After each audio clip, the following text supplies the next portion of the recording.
Good evening, everyone, and thank you for being here tonight to engage with our teachers and your children in what we hope is a valuable learning experience.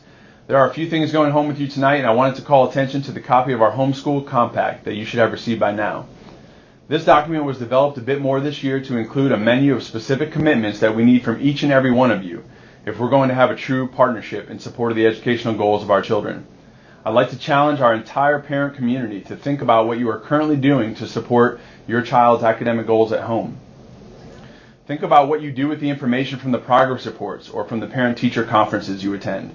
Are there opportunities for you to become more connected to the school community through the PTA or through other forms of volunteerism? Are you doing your part to keep communication lines open and stay connected?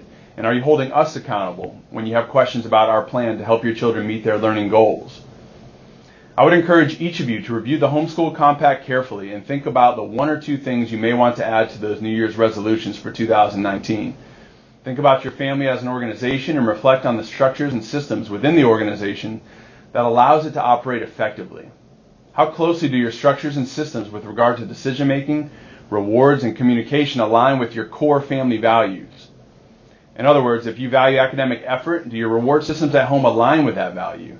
For example, if you're taking your child out for ice cream after they score a goal in their soccer game, but then you don't provide a reward or more significant reinforcement when they bring home high effort marks on their progress report, what message does that send about your core values?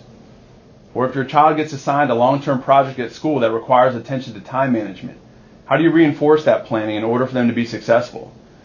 When the deadline approaches, if your child falls behind, what changes do you make as a family in terms of schedules, screen time, playtime, etc., to make sure that we get back on track?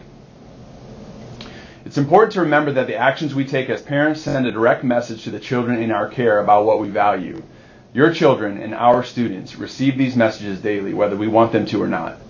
As we move into the second half of the school year, I challenge us all to reflect on the messages we were sending to ensure that we have the organizational integrity necessary to support the potential in our children.